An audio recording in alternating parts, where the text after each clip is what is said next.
Having completed the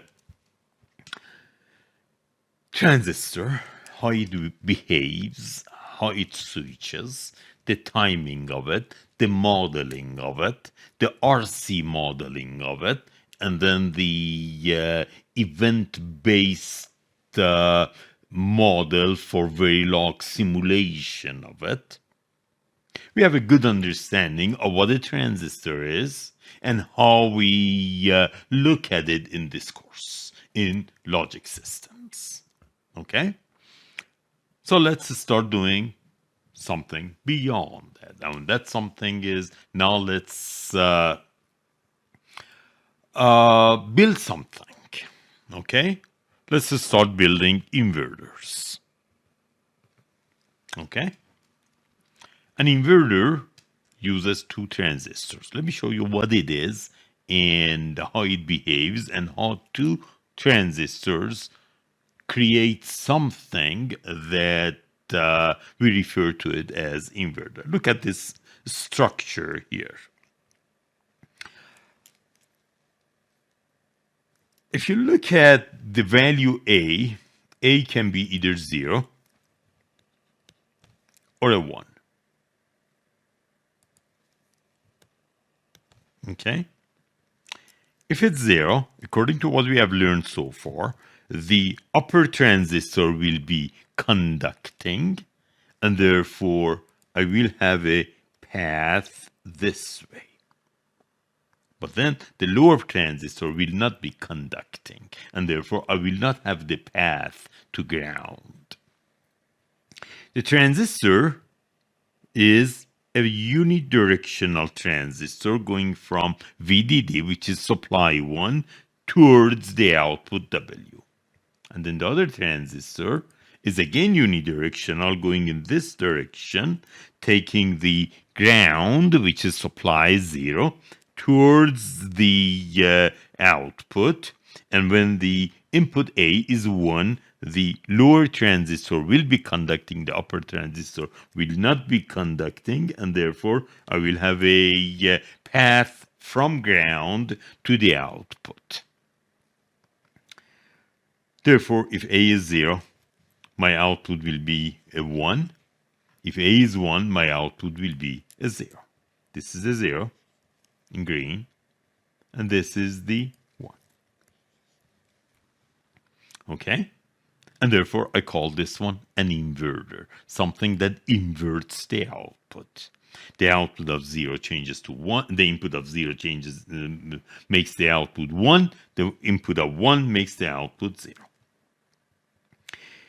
The upper structure is called the pull-up structure. The lower structure is called the pull-down structure.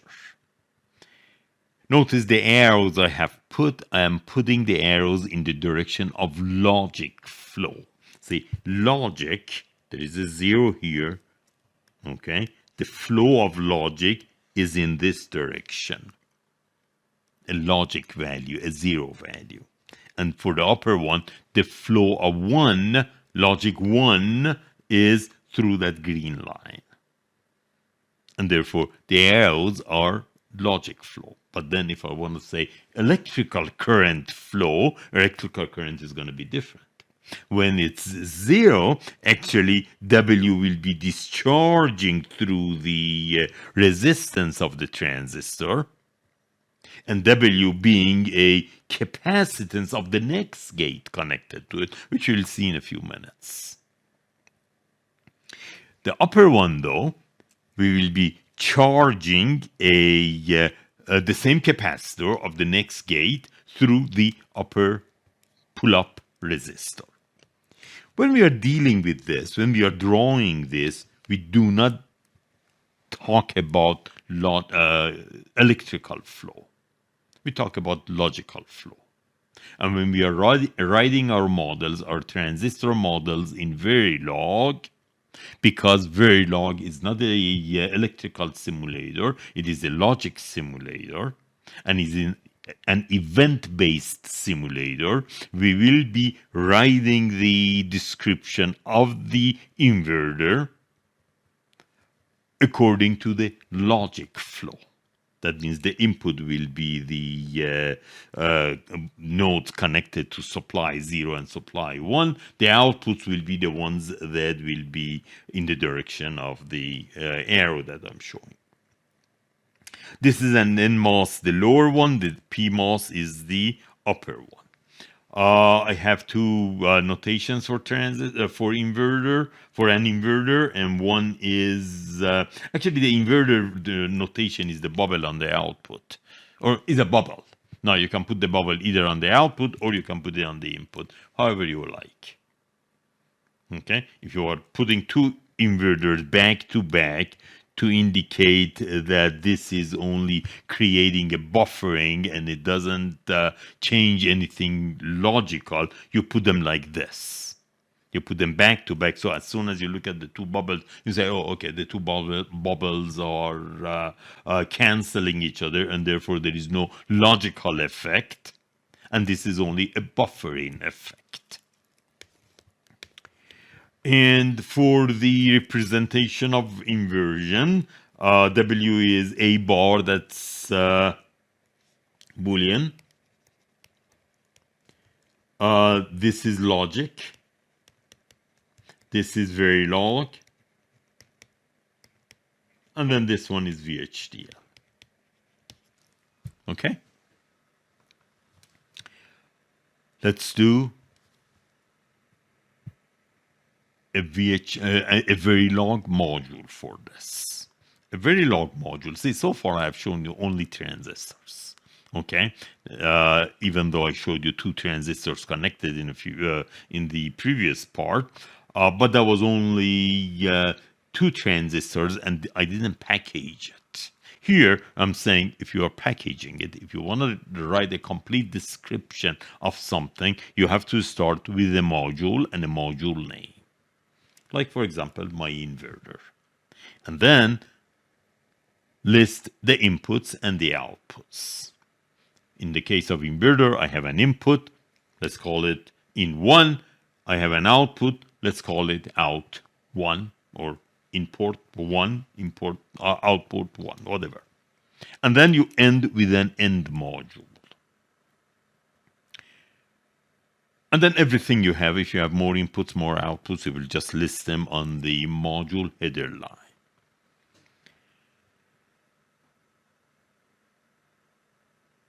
There is an option also, I just say this so that you can, if you see some other different codes, you can tell that there's no problem there. So you can list the inputs and outputs, and then down in the, after the module header, you can say what they are, declare them as input or output or whatever. But then we will mainly be using this format that I'm showing here. The inputs and outputs are listed here as I indicated, and then this is the description for an inverter.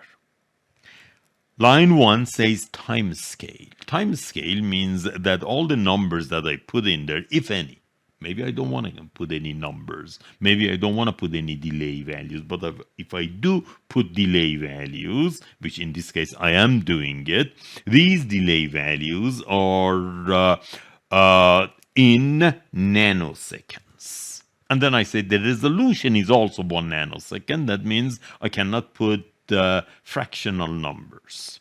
1 nanosecond with a resolution of 1 nanosecond. If I had said 1 nanosecond here, 1 nanosecond with the resolution of 1 picosecond, it would mean that I could have up to 3 fractional digits. Okay.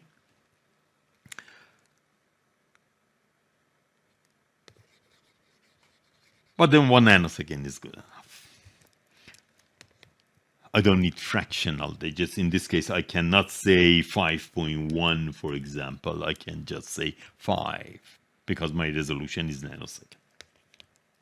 Anyway, that's not part of the Verilog description. This is called the directive, timing directive. And this is a single quote, upper left-hand side of your keyboard, and you just put that statement there. I recommend every description you write, put that time scale there so that you know how the numbers, the timings are interpreted. I'm saying module inverter class 1, input A, output W. Fine. So far I have said that I have a component with an input A, output W. Then I say supply 1 VDD. Supply 1 is a keyword, and I'm saying VDD is named as supply 1. That's the logic one, strong logic one, as if it's connected to the power supply.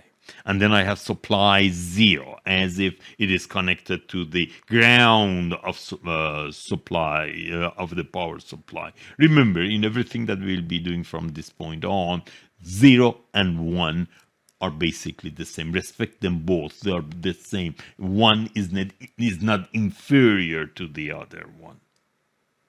Okay? Don't ever call a 0 nothing. 0 is as everything as 1 is. The nothing is the Z value, the non-driven. 1 is driven by supply 1, 0 is driven by supply 0. Respect them both the same way, equally. My inverter has a PMOS and then an NMOS. The PMOS is connected to the supply 1, which is VDD. The NMOS is connected to the ground, which is supply 0. The PMOS has 5 nanoseconds of delay. The NMOS has 3 nanoseconds of delay. Remember, I said that if you have 3 delay values, and instead of 3 delay values that I could put here, you only put 1, what it means is to 0, to 1. Or let me start with 2, 1. To 1, to 0, and to Z, they all take the same delay value. And then why do I put 5 for PMOS and 3 for NMOS? Because for PMOS, the what makes it conduct, what makes it connect the source and drain are the holes. The mobility of holes is smaller than the mobility of electrons. And therefore, I put 5, that means a longer delay. I put 3, that means a shorter delay for NMOS. Well, I just did the circuit. I built the circuit. I want to test it. When I want to test it, you usually put it on a test bench. When you want to test it, you take the design, put it on a test bench. But I'm doing things virtually. I'm not doing things actually. I'm doing modeling it. The same way I'm modeling this component, which is an inverter, I'm going to be modeling the test bench of it. The test bench of it, again, is a model, is a Verilog description. Once again, line 1 says time scale. Line 2 says my test bench is an inverter test bench TP. And then notice that within the parentheses, I have nothing. That means that my test bench doesn't have any inputs, obviously. Okay, a test bench has no input. It creates inputs and gives it to the component that is being tested. Every signal that you are giving value to should be declared as reg. Reg is not a register. Reg is a variable. This is Verilog's fault that calls it the reg. It's not the reg, it's a variable. Actually, system Verilog corrects this, makes it logic. Logic AA. So anytime you have a signal that you want to give a value, and this is something I want to give a value. I want to give a value to AA so that I can put that AA to the first input of my inverter, and then put a 1 on it, put a 0 on it, put a 1 on it, put a 0 on it, to observe what happens on the output. Look at the test bench here. What do you have on this test bench? What do you have on a test bench like this? Okay. You have the circuit you are testing. See the circuit with the magnifier on top of it? That's the circuit being tested. Okay? You have a, actually this is soldering it. You have a voltmeter that you are actually checking the voltage of the certain output. You have a supply voltage. You have a scope that you're putting on your circuit to be able to check to give it an input. Okay? And then the same thing over here. I have cables that connect to the inputs. Call those cables that connect to the input reg. I have cables that connect to the output. Call those cables that connect to the output the wire. And then I instantiate. I don't call like the software people do. I instantiate my circuit. I am instantiating my inverter class, this circuit. I'm instantiating it, and the instance name for it is cut1 circuit under test 1. I take the AA cable connected to the first input of my circuit under test. What is the first input? Look at this. The first input is the input A. And then I take the WW cable connected to the second argument of my circuit under test. What is the second port? Or port is a better word in hardware. The second port is the output. And therefore, the two cables declared here, the AA and WW, one is connected to the input of it, one is connected to the output of it. So what do? You bring in two cables, you put your circuit under test, you connect the two cables to the input and the output of it, and now what do? Now you start turning on your function generator to give it ones and zeros. And this is exactly what I do. I go into an initial block, which I'm calling initial block. Okay, I go into an initial block. And then in this initial block, I start applying signals, ones and zeros, to the input of my circuit being tested, or circuit under test, CUT. At the beginning, I do nothing. Okay? I let AA take its initial value. The initial value for something you have not set any initial value in your test bench is an X. So AA begins with an X. After 10 what? 10 nanoseconds. Okay? On line 7, after 10 nanoseconds, AA becomes 0. Then you wait 11 nanoseconds and set AA to 1. Then you wait another 11 nanoseconds and then set AA to 0. You wait 13 nanoseconds and then repeat 12 times, waiting 17 nanoseconds and complementing A. That means you're putting some periodic signal on your AA. And then after 19 nanoseconds, you stop. Where did I get all these numbers from? Why 10? Why 11? Why 13? Why 17? Why 19? First of all, in many cases, I like prime numbers for delays. Okay? But then, these numbers have to be such that if you have a circuit like this, I want to make sure that when I change something, the change propagates completely through the inverter or the circuit before I change something else. The delays here are 5 and 3. So I say, well, the worst case delay would be 5 or 3. If something bad happens, it would be 5 plus 3, which is not going to happen. So you take that and say, well, in order to stay on the safe side and then two changes don't appear in the circuit at the same time, what you do, you say, well, let's go beyond 5, double it, and that's 10 or 11 or 17.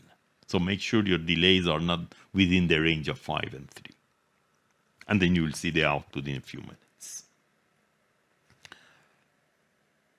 That's my test bench, and it ends after applying all this data. Okay?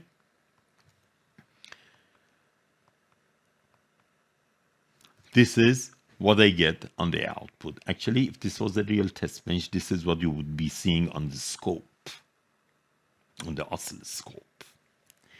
I start at time 0. AA is X. This is how the simulation program shows AA, shows the value X. So it's starting with X until, no, see, half of 20. This is 20, so until time 10. At time 10, X changes to 0. And that's exactly what is happening here. And then for 11 nanoseconds, this is 11. AA remains 0 and then becomes 1. And then after 11, that means at time 22, it becomes 0 again. And then I'm not showing the rest of it. Okay? Let's look at W. W, I'm going to show you the circuit.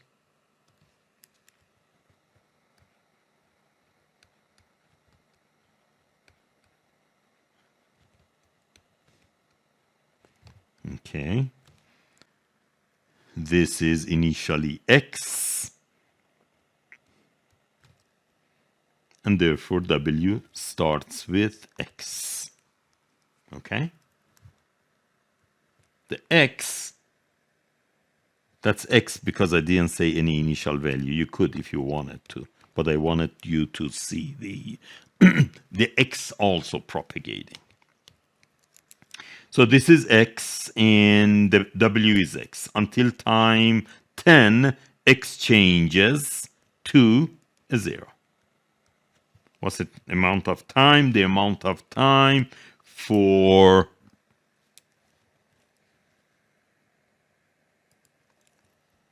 this is 10. When this becomes 0, the upper transistor that has a delay of 5, this has a delay of 5, this has a delay of 3. The upper transistor that has a delay of 5 after 5 nanoseconds starts conducting. Okay? This starts conducting because this is 0, starts conducting. Okay? The lower transistor, after 3 nanoseconds, because it's 0, it pushes a Z to the output. Since 5 is greater than 3, you see that after 5 nanoseconds, the output becomes 1, and that is the dominant value that is pushing a 1 into the output is this 1 on the VDD. And therefore, you see that my output changes here to 1. Okay? Things go peacefully until at time 21. I'm going to be using a different color now. At time 21, my input changes from 0 to 1. My input changes, that means after 11, changes from 0 to 1. All right. When the input was 0, okay, when the input was 0, the lower transistor, the NMOS transistor, was pushing a Z to the output. The upper transistor was pushing a 1 to the output. Now,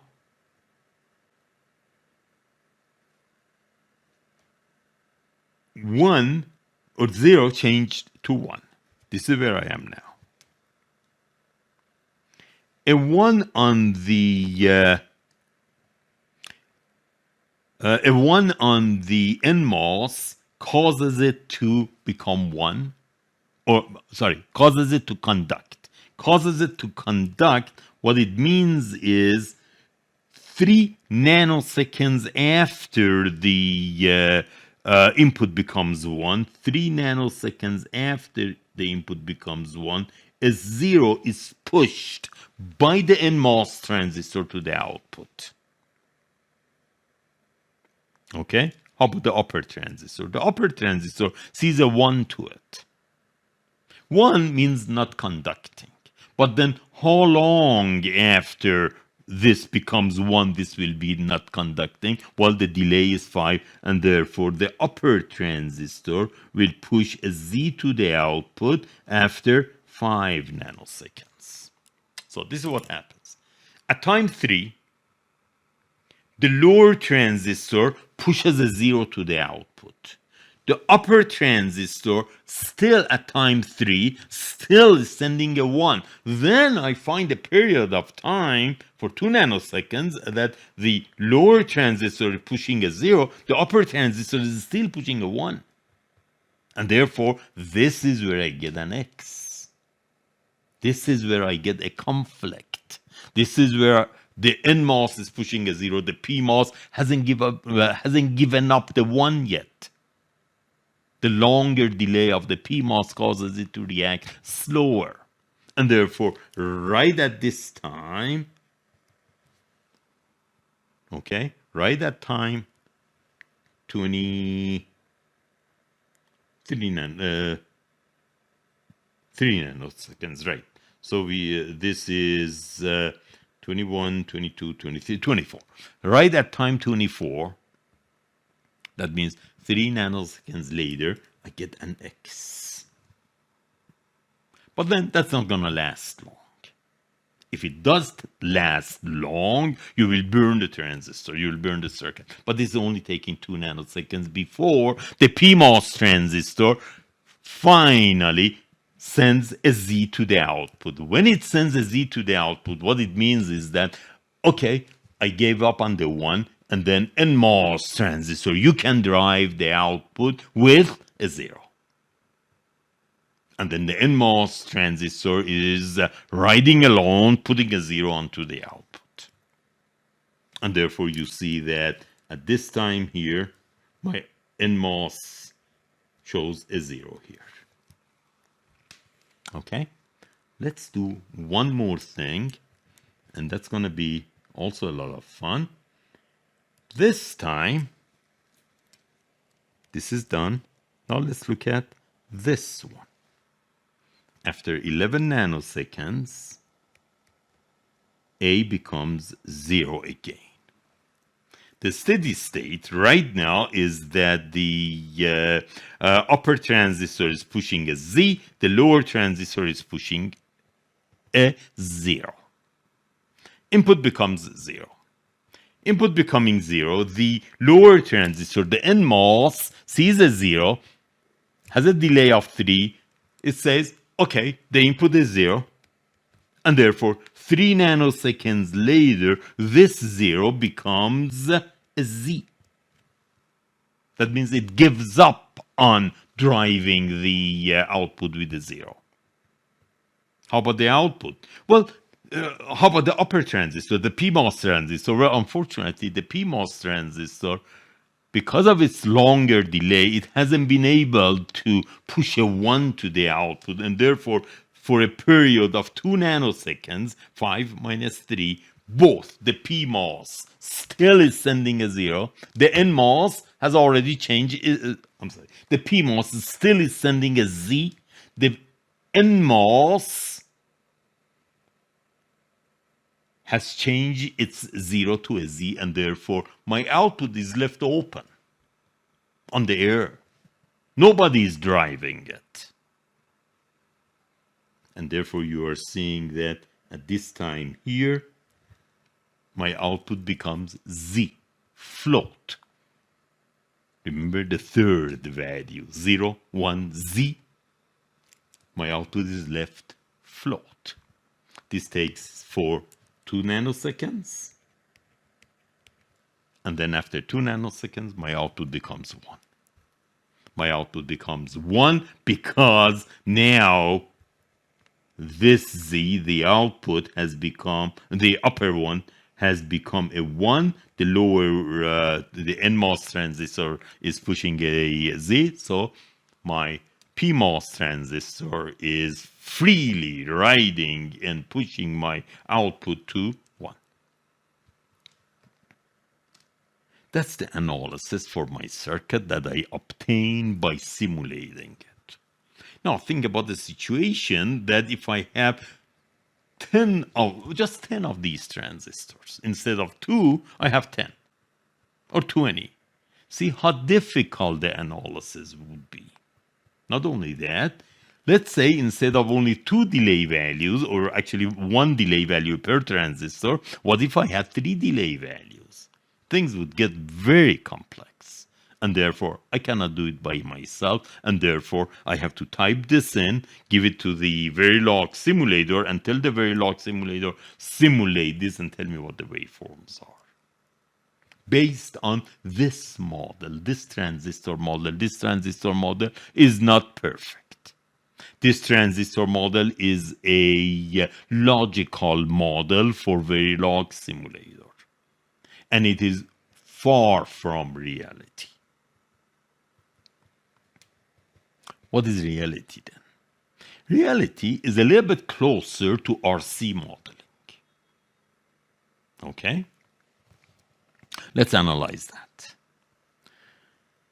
And then we will see that reality, we will learn from reality a few parameters, and then we say, well, our logical model, this model, or the model with 3 delays, is not that bad after all, even though it doesn't match the RC model. And again, RC model is closer to reality, but it's not exactly a physical model. Remember, we said RC means that the transistor has a resistance and then a capacitance here. But then we said that there are a lot of resistances and capacitances that we are ignoring. Of all of these, we are keeping a resistance and a capacitance, and that's all there is to it. All right, let's do the this circuit, 2 inverters, and then I am observing point B. Okay. A changes. Well, I'm observing point B and C. A is initially 1 and then becomes 0. Since A is 1, then point B is 0. And point B, when A changes to 0, B changes to 1, and then C changes to from 0 to 1. Okay? When A changes from 1 to 0, okay, the upper transistor here, when A changes from 1 to 0,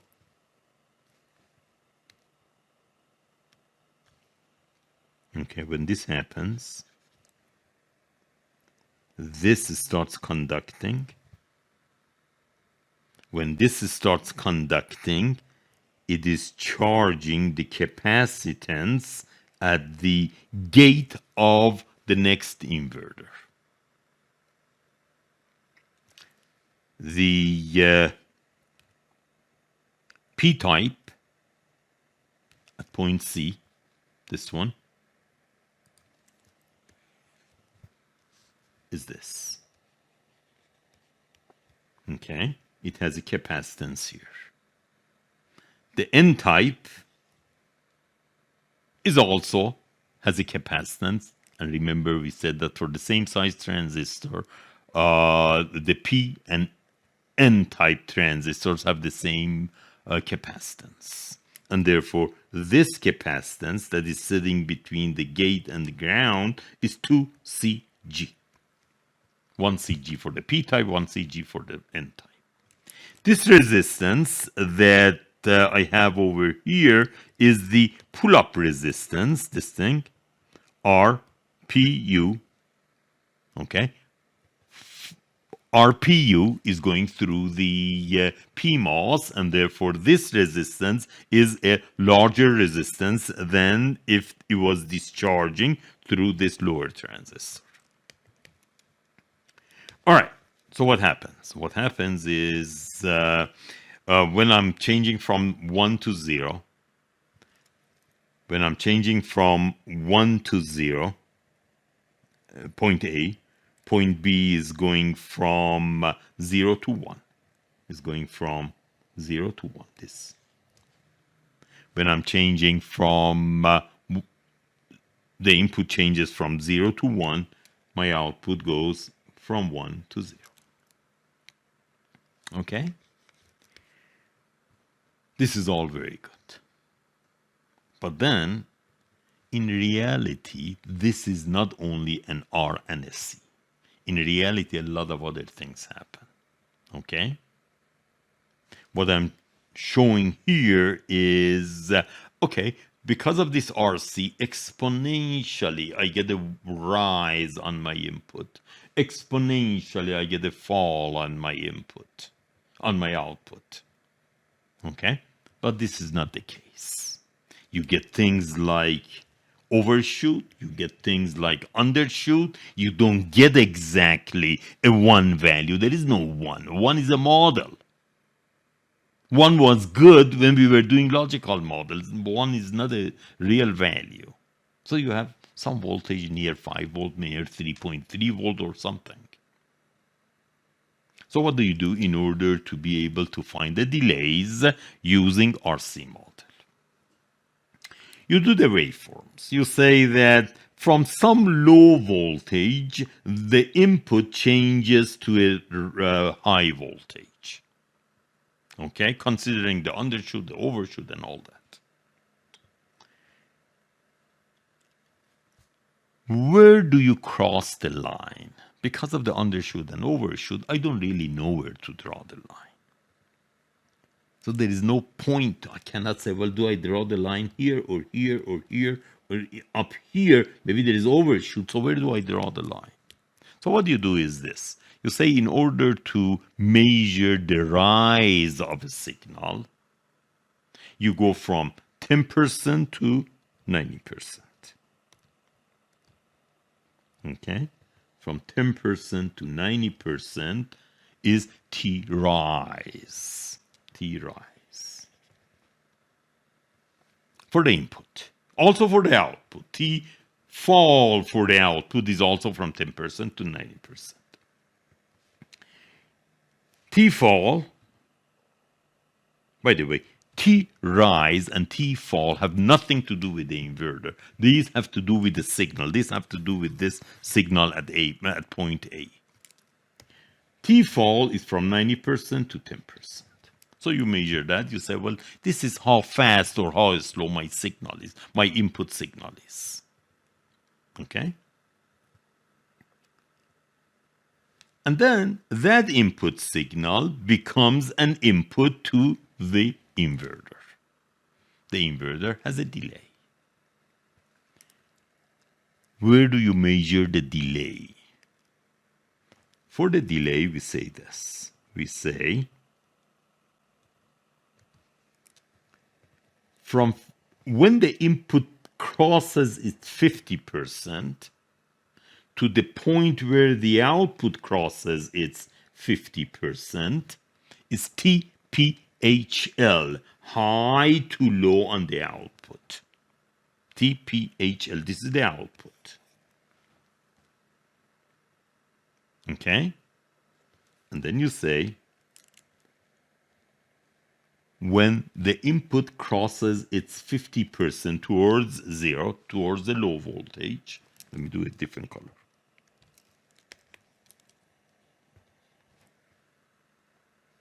And the output crosses its 50% towards the opposite value because it's an inverter. The difference between these times is TPLH. T propagation, low to high, low to high. And that's measured according to the output. Okay? I defined 4 timing values. One is T rise, T fall. T rise, T fall has nothing to do with the gate. It has to do with the signal.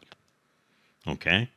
A signal has a T rise, that means how fast it's rising. It has a T fall, how fast it's falling. And also a T fall for the output, a T rise for the output, regardless of what gate it is. But then there is a gate-to-gate delay the input of it to the output of it, and that is TPLH and TPHL. In addition to all of these timing parameters, by the way, the TD, the delay, if I want to make things easy, instead of saying the TPLH, TPHL, how fast and all that, I can just say, let's add TPLH, TPHL together, divide by 2. This is my T delay, delay of the gate. Just making things easy. There is another parameter with the delays of the gates. Say, point B, something is changing. Okay? It has a high value, it has a low value. The high value remains high for as long as it is within a certain range. So gate at point B is looking at B, and then it says, well, this high value, it hasn't reached a point where it can be regarded as something other than 1. That means there is an area that the gate connected to B is still interpreting a high as a high. That's called a 1 noise margin. On the opposite side, the same thing. If it's 0, starts going up, it says, well, there is an area that is 0, 0.01, 0.02, okay, 0.001, 0.002. These are still regarded as 0. And the next gate doesn't see any difference between those low values and a real 0.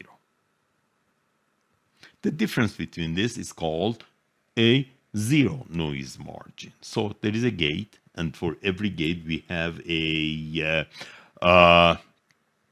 noise margin. And noise margin is calculated by the range of the high and the range of the low added together divided by 2. Okay, so we define 5 parameters. T rise, T fall, 6 parameters. T rise, T fall, TPLH, TPHL, TD, and noise margin. These are all defined by the RC values of the gates. Okay, electrical simulations, not logical simulations. Logical simulations are what I was showing into using the Verilog simulation. But then these are a little bit more real than my logical simulation. In some cases, I compare my logical simulation delay values with these. Okay?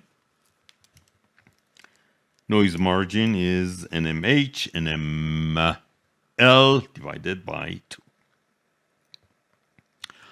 Let's do a few more gates.